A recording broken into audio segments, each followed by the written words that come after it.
Bom, pessoal, nós temos os cálculos estequiométricos em reações consecutivas.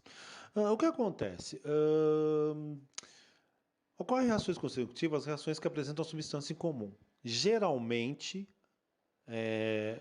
um produto de uma substância, ela é reagente na outra. Tá? O produto de uma substância, ela é reagente na outra. Olha, vamos olhar aqui a formação do ácido sulfúrico. Você tem lá um enxofre com oxigênio formando SO2. O SO2, que era produto de uma reação, acaba virando reagente da outra. E o SO3, que era produto de uma reação, acaba virando reagente da outra. Como que eu calculo isso? Eu deixo todas essas reações, essas etapas, em uma única etapa, que a gente chama de reação global. Qual que é o primeiro passo? Ver se está balanceado as reações, tá? Vamos olhar a primeira reação aqui, ó. Na primeira reação, tudo que tem aqui nos reagentes, aqui a gente chama de reagentes, tem que ter nos produtos, as quantidades de matéria, né?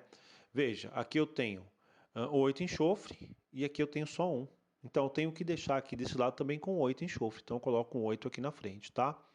Agora o enxofre está certinho. Só que eu tenho oxigênio, eu tenho 2 oxigênios aqui e eu tenho 16 aqui. Então, se eu colocar um 8 aqui na frente, fica 2 vezes 8, 16 e 2 vezes 8, 16. Veja, a primeira etapa está balanceada. Vou ver como está a segunda etapa. Vamos olhar lá. Tem um enxofre aqui e aqui também tem um enxofre, certo? Beleza. Aí aqui eu tenho 2 oxigênios com mais 2 oxigênios do lado dos reagentes, eu tenho 4 oxigênios. Quando eu olho aqui, eu tenho 3 oxigênios aqui.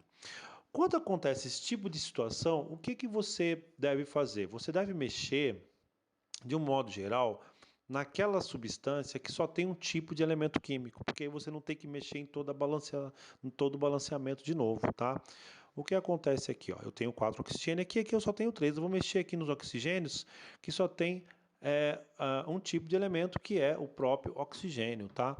O que eu posso colocar aqui? Aqui eu posso colocar meio, porque 2 vezes meio vai dar 1.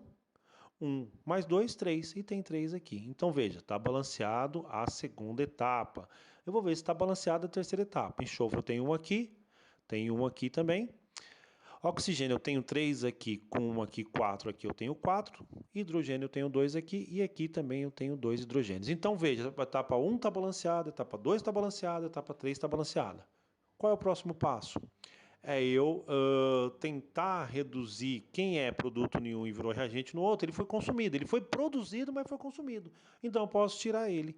Quem é que eu posso pensar em tirar? Só que eu tenho que ter as mesmas quantidades estequiométricas que é produzido para ser consumido. Veja que o SO2 aqui, ó, 8SO2 aqui, eu tenho 8 moléculas de SO2 aqui, que é produzida. E aqui eu só estou usando uma molécula de SO2 aqui como reagente. Então, o que eu faço?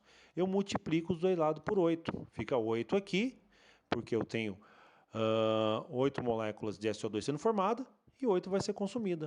Aqui só que eu multiplico os dois lados, tá? O lado dos reagentes, os lados dos produtos da equação em questão. Era meio aqui, multiplicado por 8 vai ficar metade, vai ser 4. E aqui fica 8. Agora veja, eu já posso eliminar aqui, ó, esse que ficou de produto virou reagente aqui, a mesma quantidade. Agora eu tenho aqui, ó, SO3, eu tenho 8 SO3, 8 moléculas de SO3 aqui, que estão sendo produzidas e que vão ser consumidas aqui, mas aqui eu estou consumindo só uma. Então o que eu faço? Eu multiplico aqui por 8 também, para que essa que seja produzida aqui seja consumida aqui. E aí eu multiplico todo mundo por 8, aqui por 8 também.